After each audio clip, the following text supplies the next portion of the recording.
Assembly ఎన్నికలకు ముందు AP రాజకీయాల్లో కీలక పరిణామాలు చోటు చేసుకుంటున్నాయి. ఈ ఎన్నికల్లో 175కు 175 స్థానాల్లో విజయం సాధించాలని వైసీపీ గట్టి పట్టుదలతో ఉండగా, టీడీపీ జనసేన కూటమి మాత్రం ఇంకా సీట్ల పంపిణీ దగ్గరే ఆగిపోయింది. పైగా బీజేపీతో పొత్తు ఉందా లేదా అనే దాని గురించి ఇంకా ఓ క్లారిటీ రాలేదు. కూటమిలో బీజేపీ చేరితే ఆ తర్వాత ఏ పార్టీకి ఎన్ని సీట్లు అనే లెక్కలు తేలడానికి ఇంకా చాలా సమయం పడుతుంది అంటున్నారు రాజకీయ విశ్లేషకులు. ఇదిలా ఉంటే రానున్న ఎన్నికల్లో పరువు నిలుపుకోవడం కోసం జనసేనతో పొత్తు పెట్టుకున్న టీడీపీకి కొత్త తలనొప్పులు ఎదురవుతున్నాయి. జనసేనతో పొత్తు వల్ల టీడీపీ కొన్ని స్థానాల్లో పోటీ నుంచి తప్పుకోవాల్సి వస్తుంది. దాంతో ఏళ్ల తరబడి అక్కడ పార్టీ కోసం పనిచేస్తున్నవారు, ఈ ఎన్నికల్లో టికెట్ ఆశిస్తున్నవారు తీవ్ర అసంతృప్తిలో ఉన్నట్టుగా సమాచారం.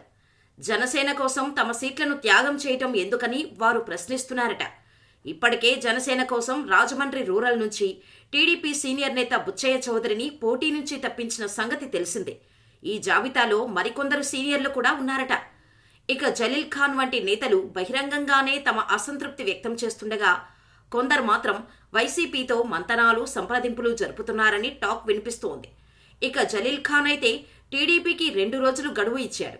ఆయన డిమాండ్ నెరవేర్చకపోతే వైసీపీలోకి వచ్చేందుకు రెడీగా ఉన్నారని తెలుస్తోంది. నూజివీడిలో ముద్రబోయిన వెంకటేశ్వరరావు టీడీపీకి గుడ్ బై చెప్పింది కూడా ఈ కారణంతోనే.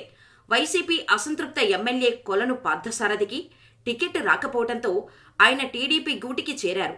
దాంతో బాబు పార్థసారథిని నూజివీడి ఇన్ఛార్జిగా ప్రకటించాడు. ఈ నేపథ్యంలో ఇప్పటివరకు అక్కడ టీడీపీ కార్యక్రమాలు చేపట్టిన మాజీ ఎమ్మెల్యే ముద్రబోయిన వెంకటేశ్వరరావు పార్టీ మారేందుకు సిద్ధమయ్యారు. టీడీపీకి రాజీనామా చేస్తున్నట్టు ప్రకటించడమే కాక చంద్రబాబుపై విమర్శలు కూడా చేశారు. టీడీపీ నుంచి బయటకు వచ్చిన ముద్రబోయిన వైసీపీలో చేరతారని జోరుగా ప్రచారం సాగుతోంది. అలాగే మచిలీపట్నం ఎంపీ స్థానాన్ని జనసేనకు కేటాయించినట్టే కాబట్టి అక్కడి టీడీపీ నేత కొనకళ్ల నారాయణ కూడా వైసీపీ నేతలతో సంప్రదింపులు జరిపారు అని జోరుగా ప్రచారం సాగుతోంది. రాయచూటు మాజీ ఎమ్మెల్యే రెడ్డప్పగారి రమేష్ రెడ్డి, పాణ్యం మాజీ ఎమ్మెల్యే గౌరు చరిత కుటుంబం కూడా వైసీపీ వైపు చూస్తోంది అని వార్తలు వస్తున్నాయి. కమలాపురం నుంచి సాయినాథ్ శర్మ, మైదుకూరు నుంచి వెంకట సుబ్బారెడ్డిలు ఎంపీ అవినాష్ రెడ్డితో మంతనాలు సాగించారట. వీటిని అధికారికంగా ధృవీకరించకపోయినా సీనియర్లు మాత్రం అసంతృప్తితో ఉన్నారని, వైసీపీ వైపు చూస్తున్నారన్నది వాస్తవం అంటున్నారు రాజకీయ పండితులు.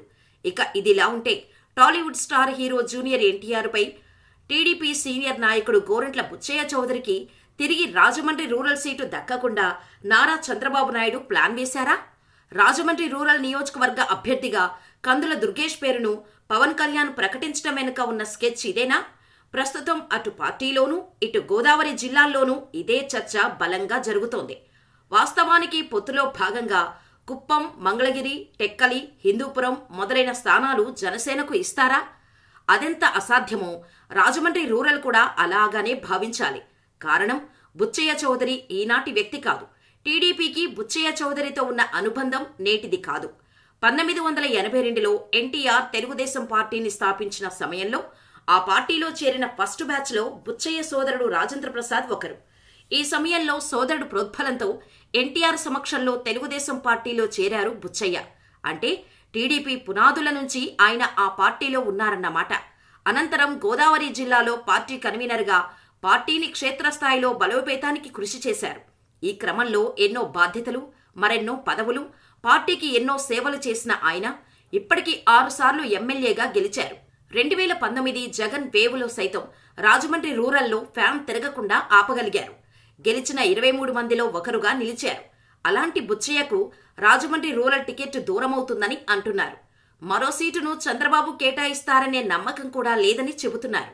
అయితే బుచ్చయ్యను చంద్రబాబు ఇప్పటివరకు మంత్రిగా చేయకపోవటానికి, ఇప్పుడు టికెట్ కూడా ఇవ్వకుండా ప్లాన్స్ చేయటానికి 2 ప్రధాన కారణాలు చెబుతున్నారు పరిశీలకులు.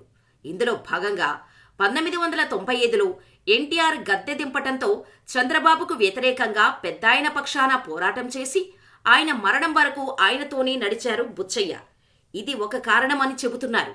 ఇదే సమయంలో తెలుగుదేశం పార్టీలో జూనియర్ ఎన్టీఆర్ ప్రస్తావన లేకుండా రాకుండా చేయాలని చంద్రబాబు చాలా కాలంగా విశ్వ ప్రయత్నాలు చేస్తున్నారనే చర్చ నడుస్తున్న సమయంలో టీడీపీ పుంజుకోవాలంటే జూనియర్ ఎన్టీఆర్ రావాలని బుచ్చయ్య చౌదరి అన్నారు. ఇదే క్రమంలో పార్టీలోకి జూనియర్ ఎన్టీఆర్ను ఆహ్వానించాలని కూడా చంద్రబాబుకు సూచించారు.